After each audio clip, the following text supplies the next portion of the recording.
So I had a week of vacation back in Illinois, but then I had basically a month of vacation from YouTube because whenever I was back in Illinois, I filmed like 12 videos. So then whenever I got back, I didn't have to film anything. I just was editing videos and uploading them. So I've been really enjoying the past couple weeks, or like 4 weeks, where I've just been like editing videos a little bit, but then mostly playing Final Fantasy XIV, which brings me to my new thing. I've been getting reviving my interest in doing like Final Fantasy XIV cosplay and like making the stuff from the game in real life. For instance, I've added a new object that I want to make in real life called the Cobalt de Labre. It's from Final Fantasy XIV, and basically it's a really cool folding pickaxe, which is pretty awesome. I'm thinking I'm probably gonna want to make it as usable as possible for like taking geologic samples.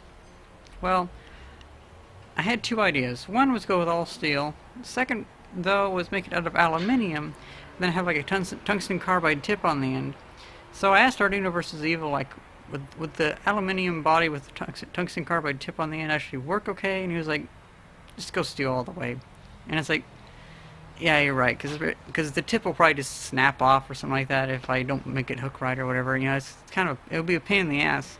It'd be easy just to go with steel. It might be a little heavier, but that'll add more mass for breaking rock.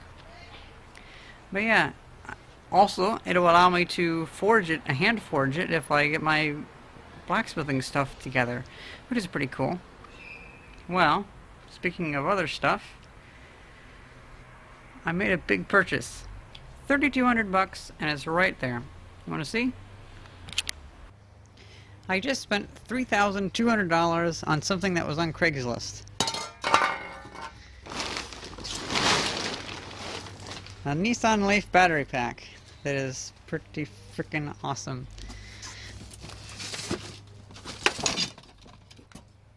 There's like the BMS for the battery. There's a fuse. Oh, there's the contactors. That's pretty cool.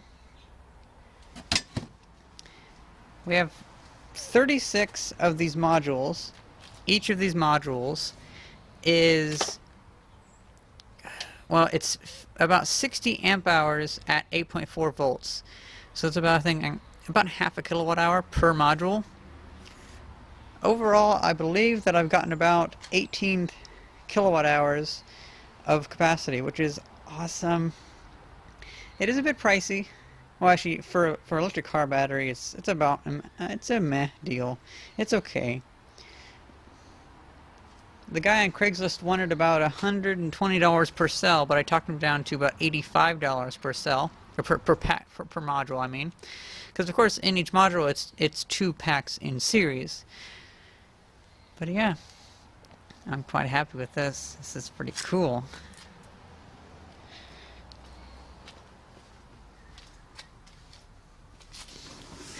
Do not like this. Oh, okay. I thought that was connected up. I was like, oh my god.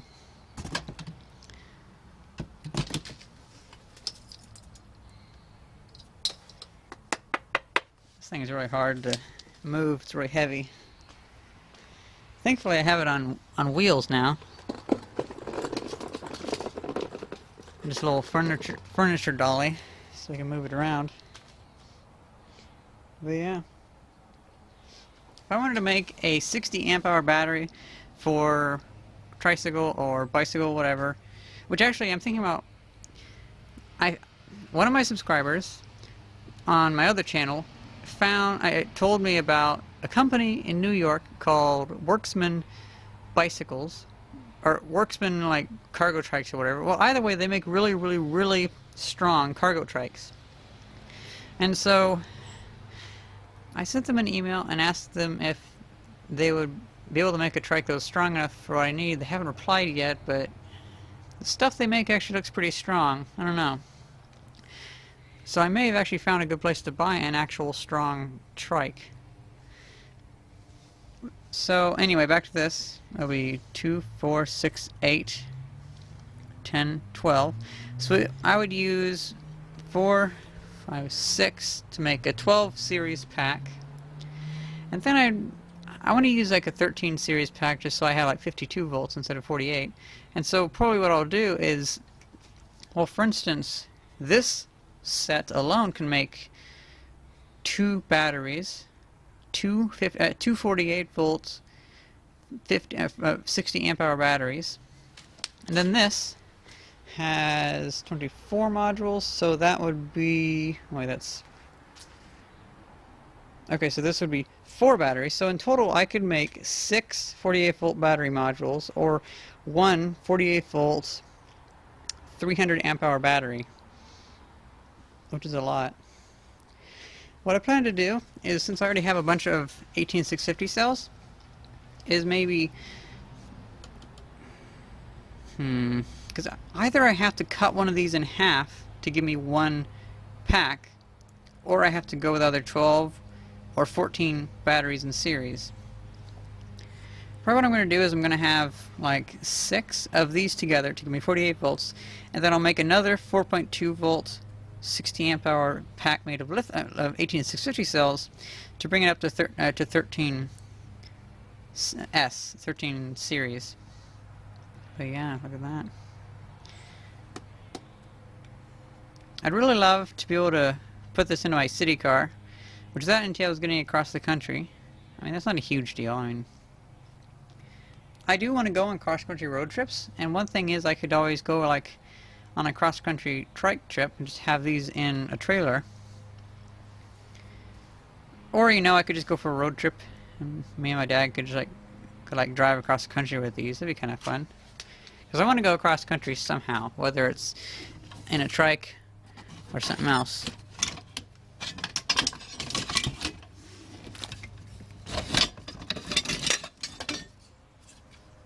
That's cool stuff. Oh, which reminds me, I have some other cool stuff in my bedroom that I recently got. Not as cool as this, but oh well. First up is I added some reflective tape to my helmet. I think that helps a little bit. But then I went to a friend's house and printed this. It's a plastic cover for the batteries. So that'd be a good upgrade for this, because you know what? A lot of people said this was a bad idea to have this lamp, but I actually like it a lot. People said that, oh, if I got into a wreck, this would slam forward and like hit me in the face. Well, I did get in a wreck that didn't happen, and also it only goes that far. I like it a lot. It's very visible. People used to yell at me, oh, I'd say like once or twice a week, like, oh, you fucking idiot, get your fucking light in your piece of shit bike or whatever. You know, like, people just like yell and get irate with me for like having only one light on the front. Well, now nobody has ever complained about me not having a light, you know, because it's very fucking obvious, and there we go. Battery life is still at about, I'd say 2 to 3 hours, but unfortunately, as you can see there, it's starting to corrode a little bit. Looks like those two cells are leaking. The nickel strips start to discolor. So I've been testing cells finally, because actually I never tested these cells, but I'm testing cells finally, and I'm getting some nice 2500 milliamp hour cells. The schematic says they're supposed to be 3 amp hours, but they're 2.5 amp hours on actual test, which is good because I found them at the recycling center, so that's fine. But yeah, that'll be a future upgrade. My friend's printer was a piece of shit though. It's the one, it's like his new one that he's making or whatever, and I ended up having to print it in 4 parts because the thing kept failing. So basically I would print it. I would print this it would like fail the print there, so I'd cut it off. Then I'd just like edit the model to not print the bottom, so then I'd print it from here. That'd fail, then I'd print it more, and that'd fail, so then I'd change the model again and take it off and print it. So I ended up with like 4 pieces that I just glued together, and then sanded down, and then put acetone on to make it all smooth, which I like. Then I went to Tap Plastics and got some cool stuff. I got this purple pipe for like $5, which is, oh man, I love it so much. I want to have like a liquid bubbling up through it. That'd be really cool, I think. I don't know what to do with it though. I'll just kind of keep it around for whenever I need it. But yeah, I also got some nice thick and big pieces of orange plexiglass, but I wasn't able to actually bring them home because I'm on a bicycle for now. So I just left them at a friend's house in his garage, and I'll put it on like my trike or something like that whenever I get that working. But yeah, it's pretty cool. And I think that orange plexiglass will work great for like battery terminal covers for my Nissan Leaf battery, because orange means high current. And now, I believe this is the last thing I can think of to talk about today. I just got the oldest power drill I've ever seen in person. Basically, this is a 1925-ish Black & Decker power drill. That's pretty cool. It was on eBay for like 40 bucks. Most of that was shipping. It was like 20 bucks for it itself. And I just, you know what? I thought, I kind of need this. It was kind of an impulse buy, but I'm glad I got it, because it's pretty cool. There we have one of the plate things. I don't know. There we have the other one. This is one of their first power drills. It does not work very well because the brushes are going out, which I actually just recently got those carbon electrodes from those lantern batteries, so I can see about making some of my own graphite brushes for it. But yeah, I kind of want to send this to Arduino vs. Evo and have him do like a Bolter video about it, because that'd be kind of funny. But I think he's mostly interested in the newer stuff.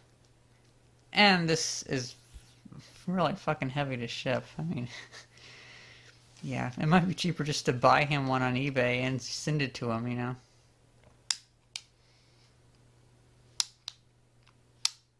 It is a universal motor, and it actually says on here that it works on AC and DC. So I'm thinking it should work great on the 48 volts of my bicycle, tricycle, or city car. It's gonna be awesome.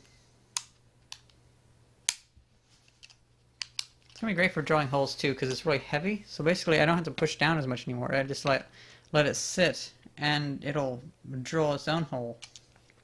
It's also interesting to look at this, how it's on, off, on, off. That's so cool. Well, anyway, so I've been slowly working through all these lithium cells that I have, and I only have that many tested so far. But I got kind of fed up of having to have issues with clamping it, so I bought some of these. They're only like 80 cents a piece from eBay, and they're pretty nice. Just been testing on my iMac B6. 1785 milliamp hours, that's not too bad. Pretty much my main threshold for lithium batteries for being in a large pack is about 1500 milliamp hours. Anything over that, then I think that's okay, because when you're dealing with old batteries, you kind of have to lower your standards. But I've raised my standards on something. This is the highest capacity cell I've ever found. 2528 milliamp hours. It's pretty awesome. This is the only cell I've ever found over 2500 milliamp hours. Pretty cool. Whatever one's my highest, I'll always kind of keep out. Oh, that fits nice. Look at that. Whatever one that I find is the highest, I'll keep out, so I'll always keep like the highest one I've ever had out. That'd be kind of cool. But I found that a lot of these pink ones actually are pretty nice, and the orange ones are cool too. Unfortunately, those red ones, which I have a shit ton of, and I have another like 100 of those at my friend's house. I was trying to give them to him, but he was like, I don't really want them either, because he doesn't want them either, so I was like, oh well. They keep testing at like less than 1,000 milliamp hours, which is just horrible. I mean, sometimes they'll get some that they just didn't age very well, but it's only like a few of those ones that didn't age very well. These ones, however, are consistently horrible. Don't know why. I don't know why it's always the red ones. I've never found a really good red one before. Oh well. So yeah, that's pretty much what's been going on. Hope you guys enjoyed this video, and thanks for watching. See ya!